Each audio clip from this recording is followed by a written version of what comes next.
সব শেষ করে দিয়েছে।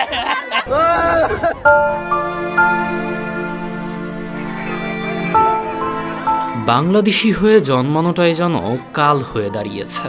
দেশের কোলাহল আর অস্থিরতা থেকে মুক্তির আশায় বিশ্বের সবচেয়ে নিরাপদ দেশগুলোতে পাড়ি জমিয়েও শান্তি নেই।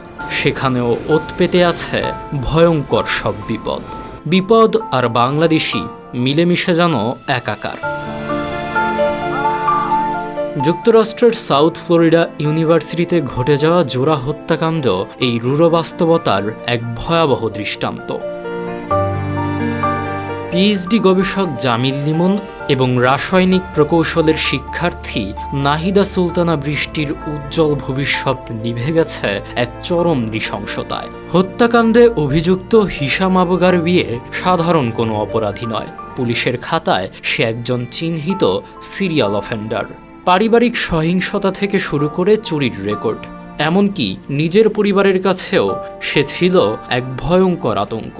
সোয়াট টিমের শ্বাসরুদ্ধকর অভিযানের পর শেষ পর্যন্ত তাকে গ্রেপ্তার করা হয়, কিন্তু ততক্ষণে সব শেষ। ঘাতকের বাসায় পাওয়া ফরেনসিক প্রমাণাদি আর ডিএনএ রিপোর্ট নিশ্চিত করেছে বৃষ্টির মর্মান্তিক মৃত্যু। অন্যদিকে শহরের একটি সেতুর নিচ থেকে উদ্ধার করা হয়েছে লিমনের নিথর দেহ।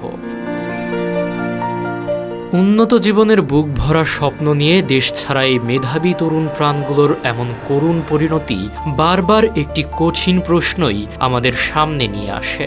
উন্নত বিশ্বের প্রবাস জীবনেও আদৌ কি নিরাপদ বাংলাদেশিরা?